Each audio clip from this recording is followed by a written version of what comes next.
Hello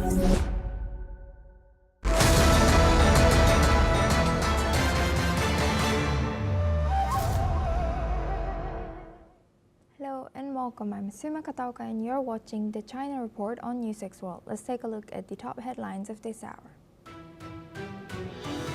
Chinese Vice Premier He Lifeng has urged Hong Kong to deepen economic and financial cooperation with mainland China to strengthen its status as a global financial hub, while speaking at the Global Financial Leaders Investment Summit hosted by the Hong Kong Monetary Authority.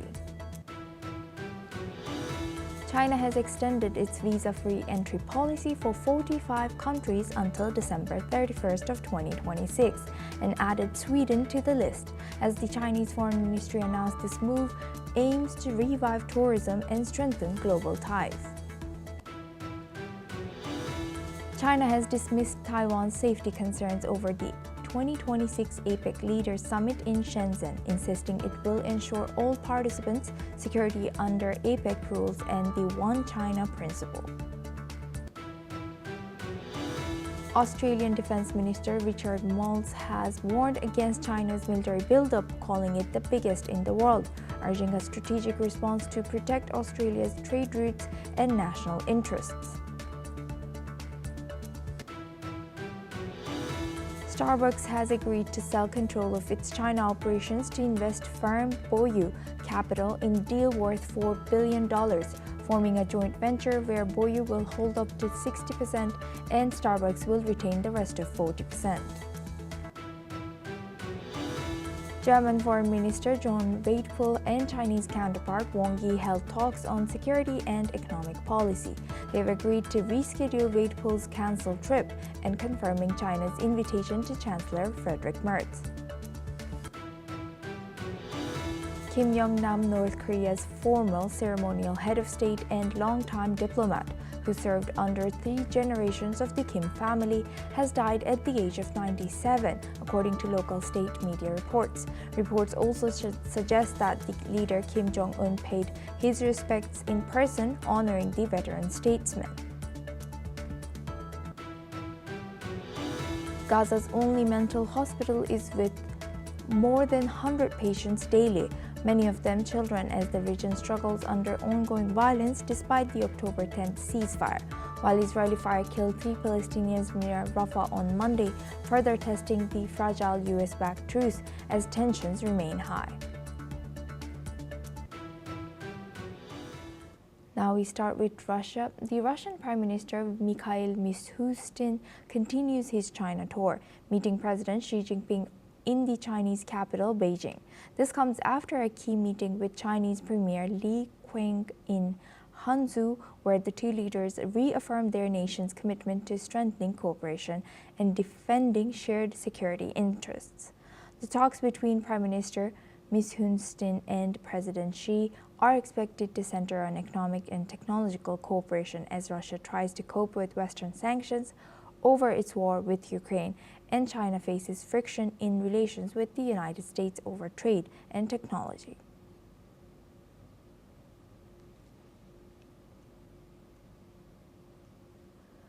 The Russian Prime Minister Mikhail Mishustin continues his China tour, meeting President Xi Jinping in the Chinese capital, Beijing. This comes after a key meeting with Chinese Premier Li Qiang in Hangzhou, where the two leaders reaffirmed their nation's commitment to strengthening cooperation and defending shared security interests. The talks between Prime Minister Mishustin and President Xi are expected to center on economic and technological cooperation as Russia tries to cope with Western sanctions over its war in Ukraine, and China faces friction in relations with the United States over trade and technology.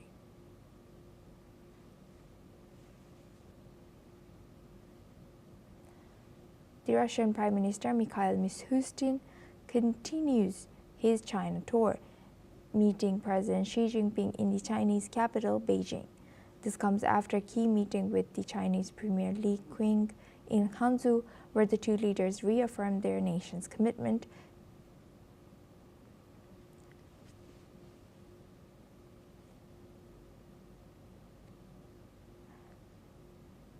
Now Now we move on. China's financial regulator, Vice Minister, has announced that China will actively support domestic banks and insurance companies in utilizing Hong Kong as a strategic platform to provide a wider range of financial services for Chinese enterprises expanding into overseas markets.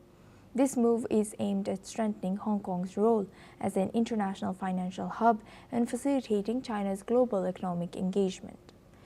Zhu Liang, Vice Minister of the National Financial Regulatory Administration, has stated that the regulator will continue to enhance the cooperation mechanism and policy framework governing financial regulation between the mainland and Hong Kong. He has emphasized that these efforts are designed to improve coordination, promote stability, and effectively prevent cross-border financial risks, ensuring healthy and sustainable development in both financial systems. Meanwhile, the Chinese Vice Premier He Lai-feng and Hong Kong's Chief Executive John Lee has reacted on this. Let's listen in. 香港也必将迎来新的重大历史发展机遇，前景十分光明。希望香港把握机遇，进一步主动深入对接国家“十五五”发展规划，加强与内地经济、金融等领域的合作。 进一步巩固提升香港国际金融、航运、贸易中心的地位，加快建设国际创新科技中心，在融入和服务国家发展大局中展现更大的作为。Hong Kong's financial markets remain vibrant despite the uncertain global outlook. Our stock market has soared over 30% year to date, while average daily turnover has exceeded $32 billion, nearly double that of last year. In the first 10 months of this year, Hong Kong recorded 80 initial public offerings, raising over $26 billion. And that, I'm pleased to say, puts us #1 in IPO fundraising worldwide. Now we move on. U.S. Defense Secretary Pete Hegseth and South Korean Defense Minister Ahn Kyu-bak have held the annual security consultative meeting in Seoul. The annual meet is the highest level forum at which the two countries chart the course of their military alliance and South Korea's defense against nuclear-armed North Korea. South Korea's defense ministry has stated that the two would discuss combined defense readiness against North Korea and cooperation on regional security and cyber missile defense. Earlier, Pete Hegseth received a military welcome from Kyu-bak ahead of their meeting. The pair entered the ceremony venue saluting and mounted the stage as a military band played the South Korean and U.S. national anthems.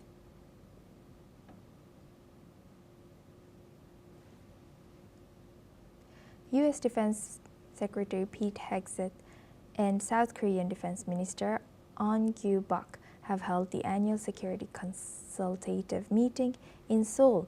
The annual meet is the highest level forum at which the two countries chart the course of their military alliance and South Korea's defense against nuclear-armed North Korea. South Korea's defense ministry has stated that the two would discuss combined defense readiness against North Korea. Now for this discussion, we welcome Professor Hidekazu Sakai. He's a professor of Kansai Gaida University, joins us live from Osaka, Japan. Thank you very much, Professor, for joining us again. Good to see you. Professor, looking at this news, how significant is U.S.-South Korea alliance for South Korea? How important is it? And could increased U.S.-South Korea defense collaboration escalate tensions with North Korea or China in South Korea's point of view? Okay, this is the first time for Pete Hegseth, Defense Secretary, now Secretary of the United States, visited to this DMZ, demilitarized zone, that is divides North and South Koreas. So I think for the United States, this is the first step toward new policy regarding North Korean policy. So maybe this view, this can be viewed as a symbolic movement for the United States, but also showing that the United States taking substantial steps toward North Korean issue, including nuclear issues. And what challenges do these nations face in enhancing their defense cooperation? Well, I think that the South Korea has a relatively new government, Lee government. So Lee government needs to confirm a security alliance with United States that is critically important for the existence of South Korean government as a state as a whole since 1948. Therefore, this is something that they always needed to confirm. And the second, Japan's new government, Takaichi Sanae cabinet, has been making a very strong message to North Korea that they want to have the Japan and North Korea summit meeting anytime, soon, because Japan has the issue of abduction issues. Therefore, North Korea has been pressured by both Japan and the United States to talk about remaining old issue that is about the North Korea's nuclear and abduction issues for Japan as well. Therefore, this becoming more multilateral pressures on North Korea. I'm sure North Korea has been feeling that they have to do something new to these their potential enemy states. Therefore, we should know that this would lead to something very important political move, maybe within this year, maybe early next year. Oh, Professor, can you tell us more about how the new Prime Minister of Japan is more willing to engage with North Korea? Is it different from previous administrations or predecessors of her, like Ishiba? Okay, not only Ishiba, but also I would say Kishida and even Abe government in the last, I would say, 2 decades regarding North Korean issue. I guess the biggest moment for the Japan-North Korean relation was 2002 when that time Koizumi, the cabinet was successful to bring their abducts from North Korea to the Japan, and that was dramatic, the breakthrough for the North Korea-Japan relations. But since then, abduction issues has been kind of stagnated. I don't know, maybe regarding Japan's policy was misconducted, or maybe North Korea just ignored these issues, or maybe North Korea wanted to talk to United States more actively. Therefore, last 2 decades, Japan and North Korea relation has been stagnated in terms of the exchange and diplomatic negotiations, and even regarding the nuclear issues, and of course, abduction issues as well. Therefore, I would say Japan-North Korea relation has been kind of frozen for the last 2 decades. So Takaichi is very, very serious about this. Takaichi already expressed her passion. Professor, unfortunately, we are cutting live on to Pete Hegseth, who is speaking now. Thank you for joining us and sharing that answer and staying with us for this. That was Professor Hidekazu Sakai. Now, the defense chief of US and South Korea are holding a meeting. Let's cut across. 아주 엄중한 안보 환경을 직면하고 있지만 우리 한미동맹은 그 어느 때보다 굳건하다는 말씀을 자신 있게 드릴 수 있겠습니다. 이것이 오늘 열렸던 안보협의회에서도 저희들이 공감했던 내용이고, 우리가 직면하는 위협에 대해서 우리가 눈을 똑바로 뜨고 직시해야 된다는 점에 대해서 안 장관님과 저는 전적으로 동의할 수 있었습니다. 특별히 우리는 이재명 대통령님과 트럼프 대통령님의 강력한 리더십 하에서 이러한 한미동맹을 강력하게 유지할 수 있을 것으로 생각하고, 특별히 트럼프 대통령님께서는 동맹과 파트너 국가들이 역할을 강화하고 많은 역할을 하는 것에 대해서 강조하고 계신데, 그런 측면에서 한국은 정말 모범이 되는 모델 동맹 국가라고 말씀드릴 수 있겠습니다. Minister An and I discussed practical steps that we can take to modernize the alliance, and I'm greatly encouraged by Minister An's commitment to increase defense spending and to make greater investments in ROK military capabilities. This includes critical missile defense and space capabilities that our forces need to preserve the peace and prevail, God forbid, in war.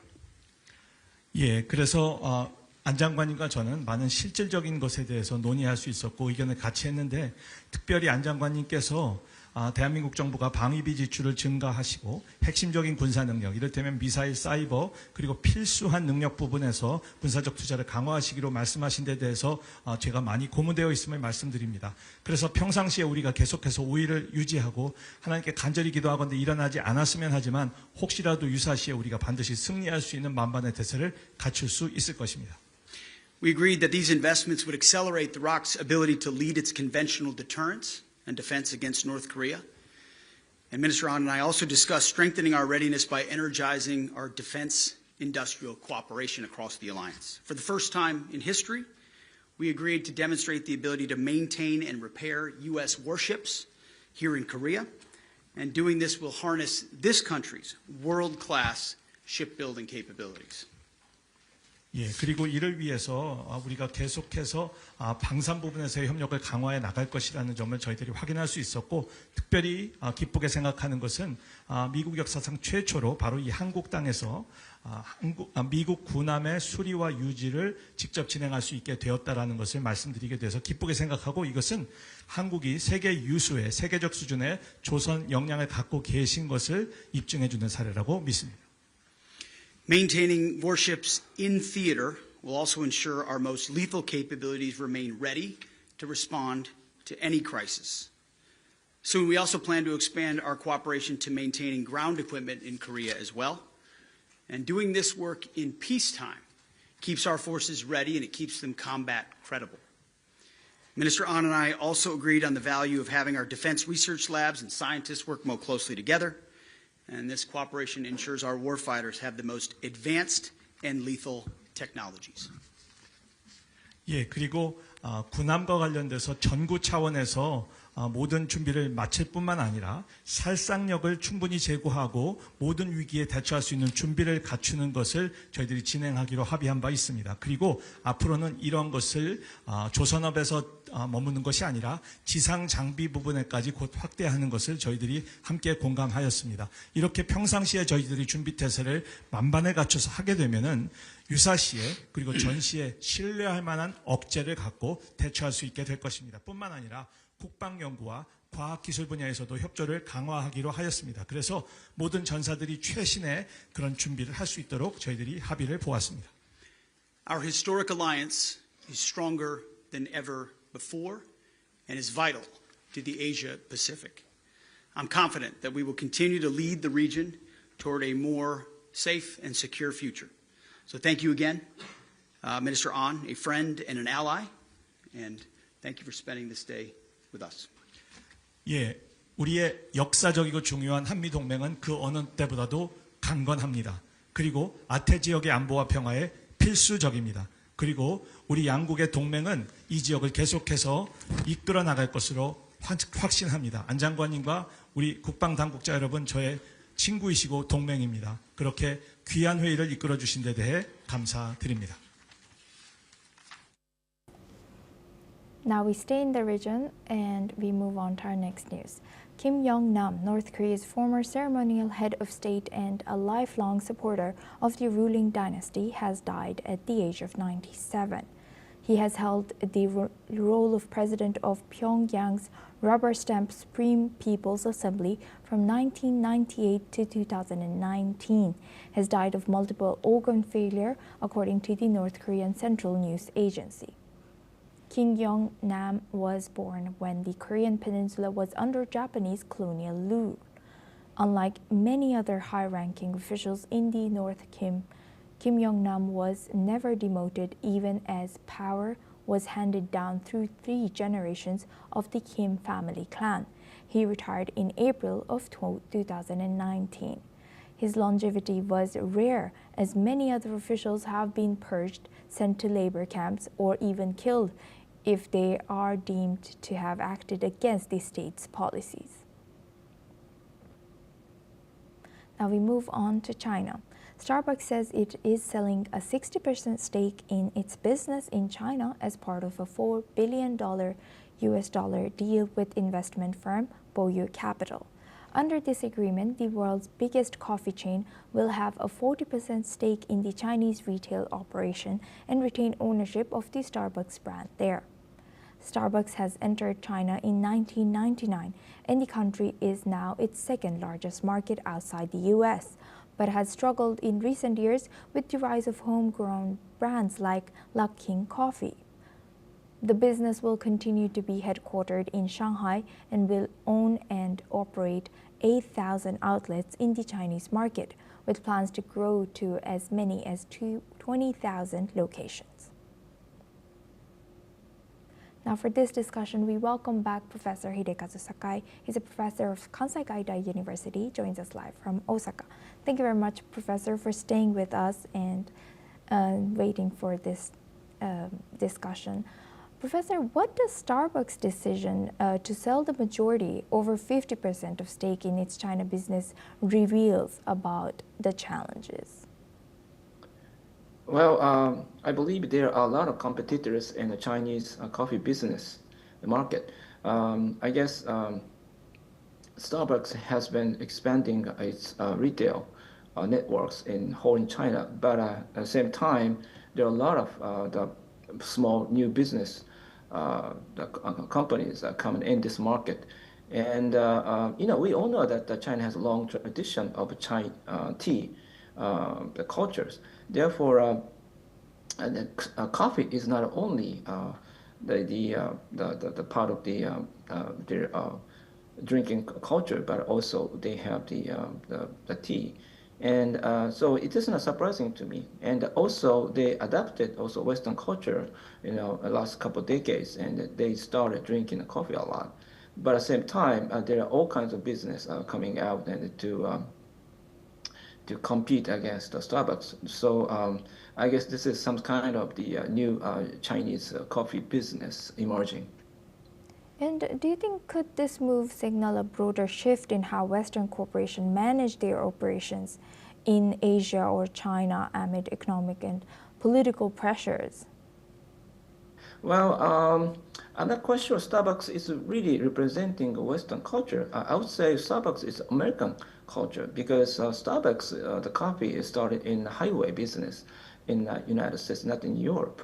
And when Starbucks came to Japan, for example, we already established pretty much coffee cultures, and we have a lot of the cafe in the cities. But Starbucks, the strength was its own network power.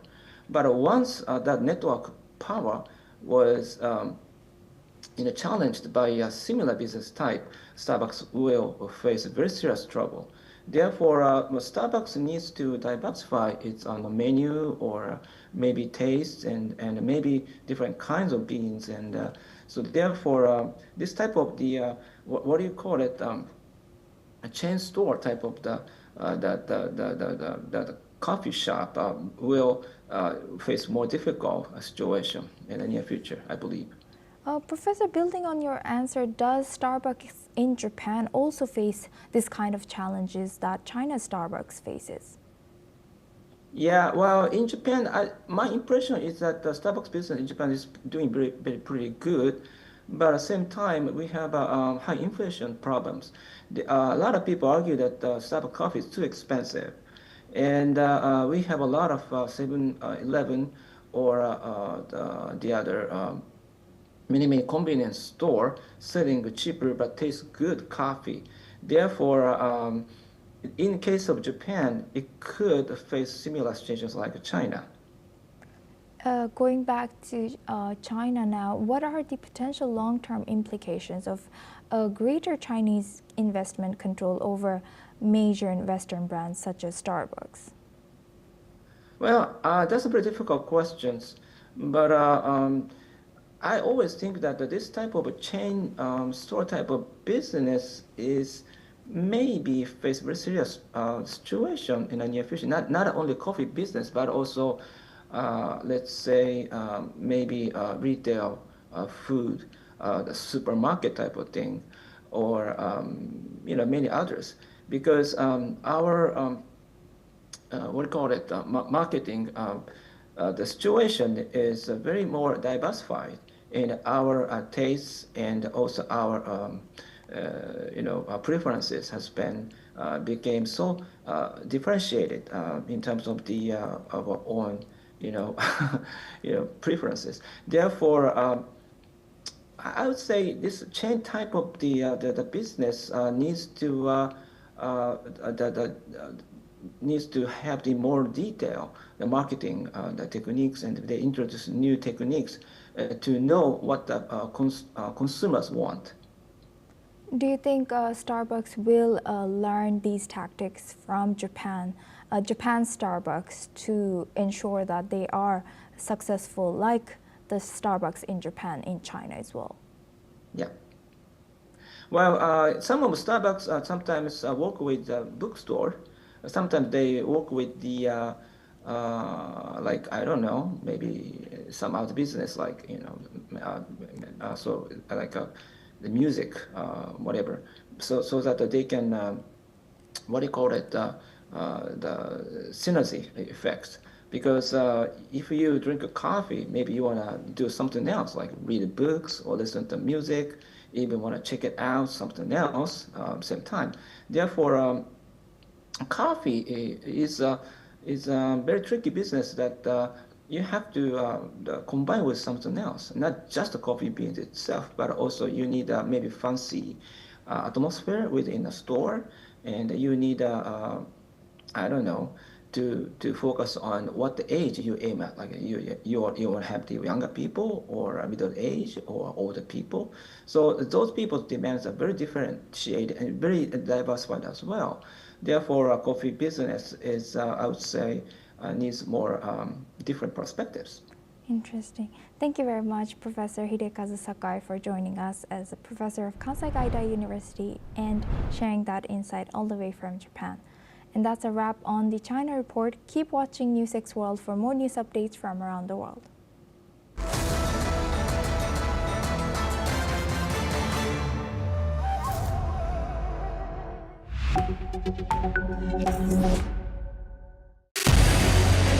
What we can do as